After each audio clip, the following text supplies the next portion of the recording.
lectura del texto, y ahora vamos a escuchar a la autora, que va a exponer sobre su materia, y no sé si después querrá abrir el diálogo con esta gente disciplinada y seria que tenemos por público, con muchísimo gusto. ¿Quieres que saque esto de acá?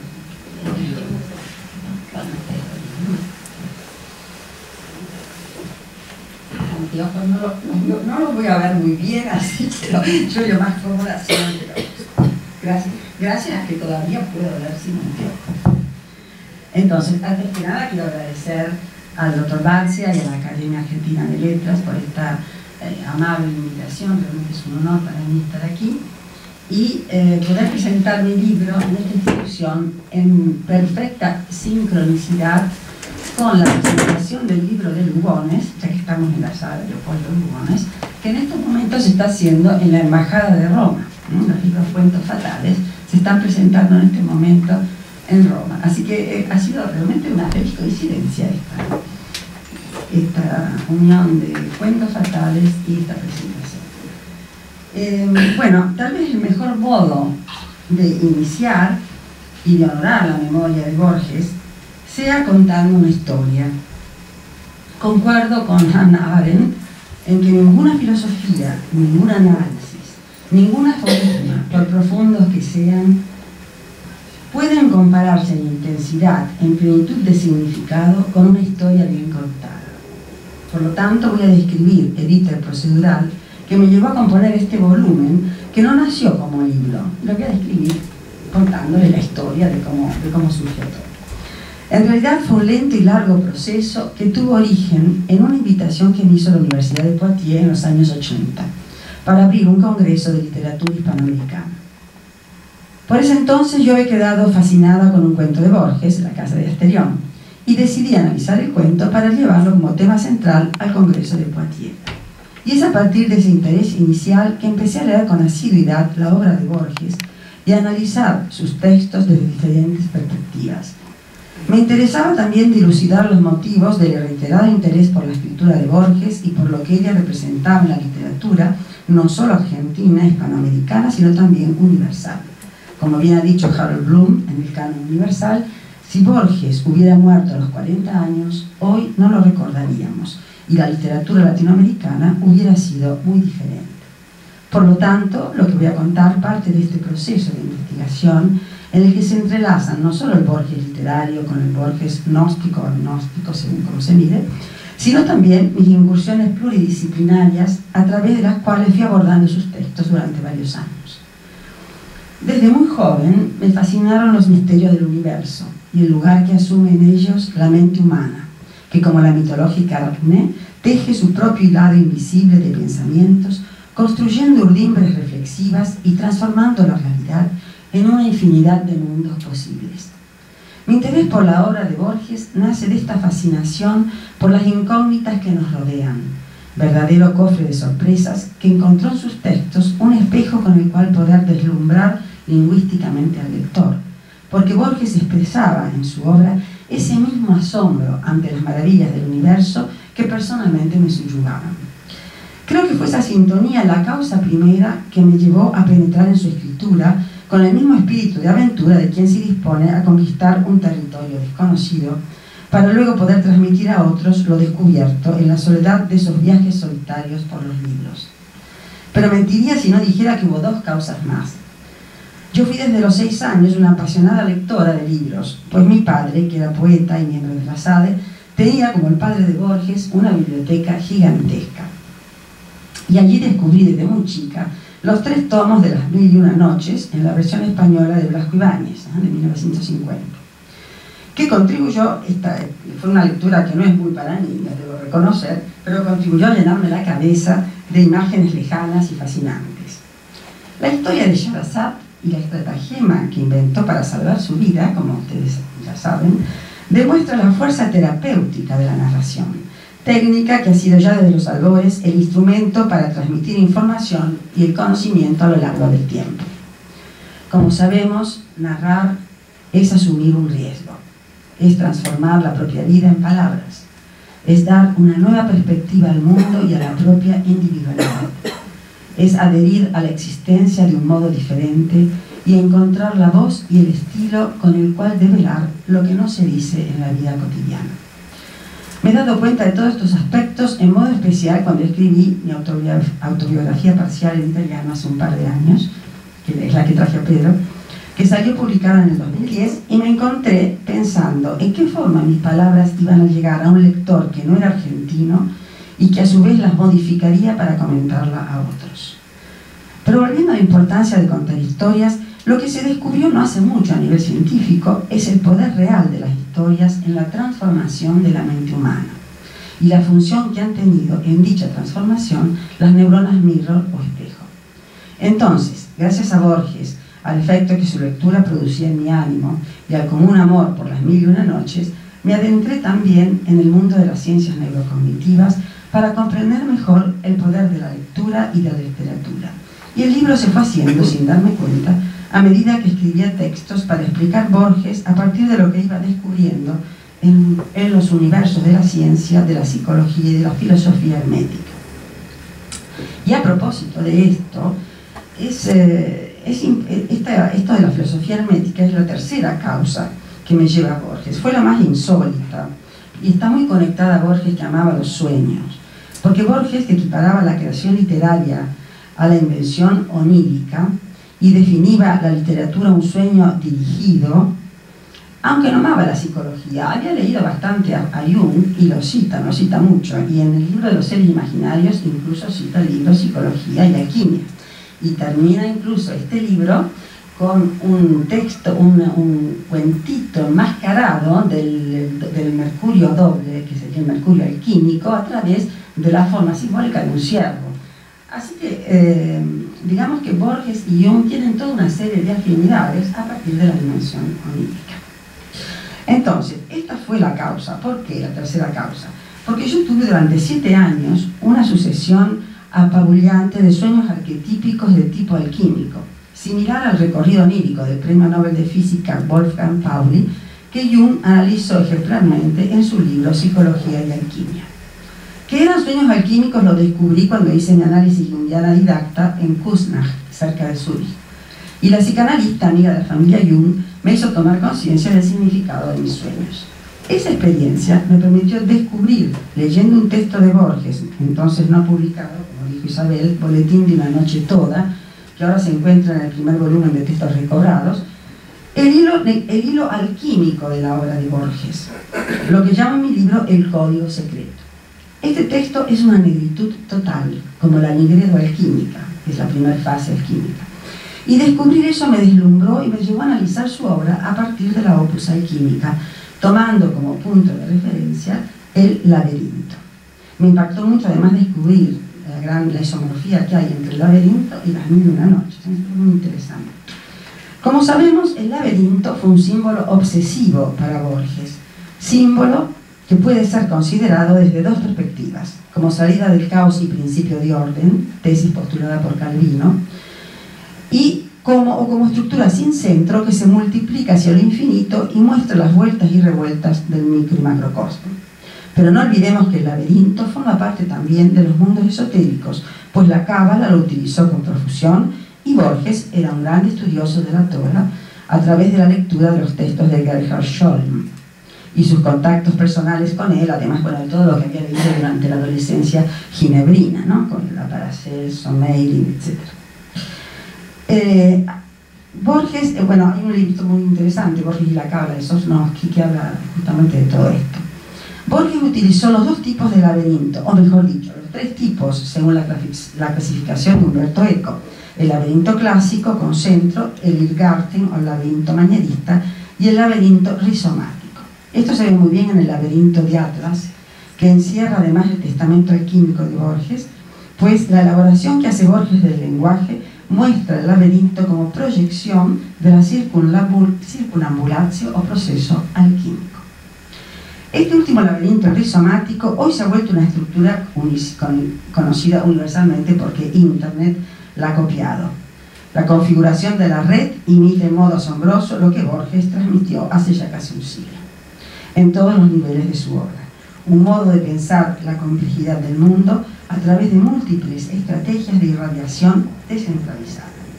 Fue precisamente el laberinto de la casa de Asterión el camino primero y principal que me hizo penetrar con admiración en la obra de Borges, un laberinto camuflado de casa. Pero eso ocurrió recién en los años 80. Tengo que reconocer que en mis tiempos de estudiante de letras, yo Borges lo tuve que leer para dar un examen de literatura argentina, pero desde entonces yo era bastante romántica. Borges no me llegaba mucho más Cortázar, y efectivamente después trabajé bastante Cortázar antes de pasar a Borges. Entonces, cuando empecé a enseñar en la Universidad de Rosario, me dediqué durante varios años a otros autores, entre ellos a Di Benedetto, con el que hice mi licenciatura de posgrado, que fue el que tuvo el Premio Fondo Nacional de las Artes. En aquel entonces, al alejarme del país por un año, con una beca del gobierno italiano para estudiar con Segre, como comentó el doctor Barcia, me pasó lo que a muchos colegas y escritores: la distancia es importante porque permite madurar puntos de vista diferentes. La distancia crea además espacios que permiten meditar con mayor desapego sobre la relación yo-otros y sobre la función que la literatura adquiere en la construcción de la identidad del ser humano. Fue por eso que, una vez radicada en Italia, mi mirada se volvió a Argentina y América Latina, un poco lo hizo también Cortázar, ¿no?, para redescubrirlas desde esa perspectiva lejana. Y entonces surge en el 83 el libro de ensayos del realismo mágico, que ya fue comentado. Ya entonces me interesaba mucho el imaginario, pues creía y sigo creyendo con Edgar Morin que la lucha contra los errores de pensamiento comporta la detección de los mitos que nos animan. Pretender demitificar el mundo es una ilusión, pues los mitos, al igual que la dimensión imaginaria, forman parte de la realidad humana. Entonces, fue en esos años cuando yo empecé a tratar La casa de Asterión, y con ella Borges, que tiene una estructura tan perfecta que, como ustedes saben, Rodríguez Monegal dijo de ella que para que Borges pudiera realizar esta hazaña era necesario que el cuento estuviera muy elaborado internamente. Evidentemente lo hizo en poquísimo tiempo, y Borges tardaba muchísimo para escribir un solo verso. Así que realmente este cuento revela cosas muy profundas de lo que Borges llevaba dentro.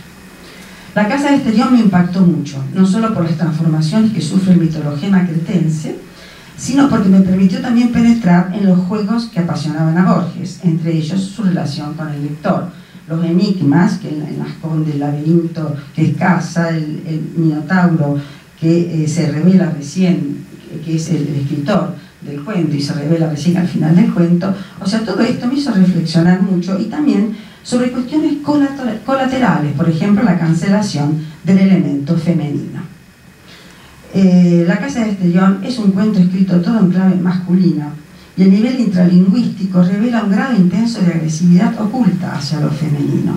Ese hilo del tejido que en general la literatura pone en manos femeninas, como la Penélope de la Odisea o la Irene de Casa Tomada, no aparece en el cuento, y el análisis intralingüístico muestra los motivos ocultos de esa cancelación, una red semántica de fuerzas tanáticas subterráneas que tocan el elemento femenino. Entonces, a partir de ese cuento quedé atrapada durante varios años en varios aspectos de la obra de Borges, pues me di cuenta de que el texto se abría como una especie de matriosca rusa, con una multiplicidad de formas que se imbricaban unas en otras. Y releyendo en gran parte de la obra de Borges, noté que había cosas que eran una constante, y lo que encontré fue inagotable. Era como volver a percibir la realidad con una mirada nueva. Borges me enseñó a repensar mi pensamiento y me produjo continuas reestructuraciones mentales, modificaciones que tienen que ver con lo que Thomas Kuhn denomina estado iluminado o cambio de paradigma, es decir, los saltos cualitativos que se producen con la reestructuración gestáltica de las estructuras cognitivas. El estudio de Borges, como ha dicho Pedro, me llevó a profundizar en el paradigma sistémico, en una dimensión interdisciplinaria y compleja que siempre me había interesado, pero no en forma metódica. Y así fui descubriendo un montón de cosas a través de varias disciplinas, que a medida que las descubría iba viendo que ya Borges había pasado por allí, que estaban todas escondidas y concentradas en sus textos. Como sabemos, los textos de Borges no son fácilmente decodificables, pues están hechos para engañar al lector, no para facilitarle los mensajes que encierran. Borges no es autor para matar el tiempo, es un escritor que se ha complacido en sembrar pistas engañadoras y eruditas, por lo que requiere un lector culto y lúcido.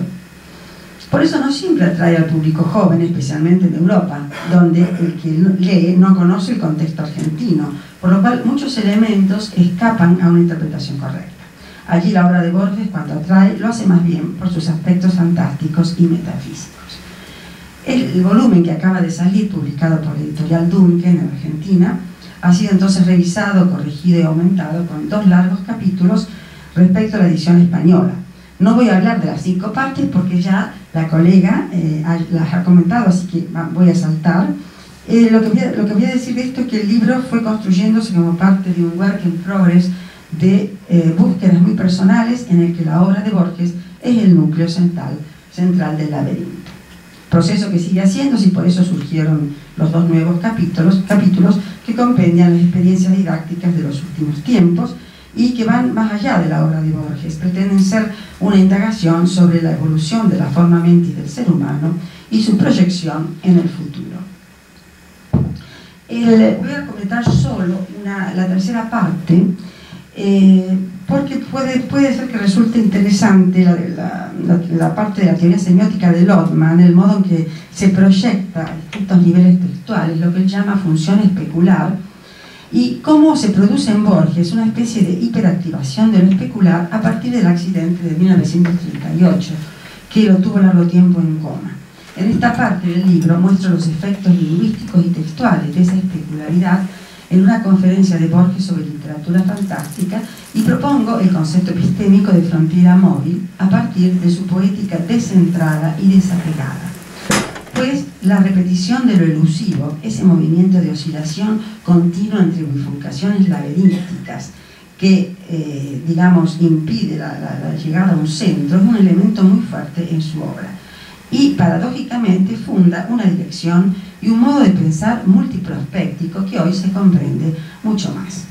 Después, bueno, en la cuarta parte toco el tema de la opus alquímica, la obra de Borges, que fue objeto de una animada discusión cuando lo presenté en París, en la UNESCO, porque estábamos en la sesión con Paul Verdevoix y Nicolás Rosa, y lancé ahí la teoría del hilo alquímico que produjo, como imaginarán, fue una especie de piedra que cayó y nadie había leído nada sobre esto. Bueno, fue una discusión muy animada, pero resultó bastante interesante. Y ahí, bueno, analicé las 3 fases de la Nigredo, la Albedo y la Rubedo, que corresponden a 3 fases muy determinadas y específicas de la obra de Borges.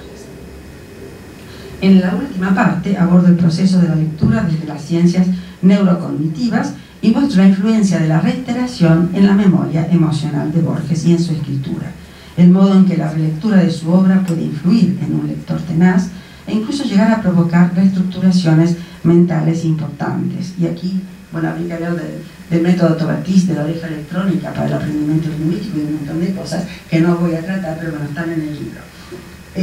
Los 2 capítulos entonces se dirigen, por lo tanto, al lenguaje, especialmente al lenguaje metafórico de las narraciones, y a la enseñanza de la lengua, una lengua segunda.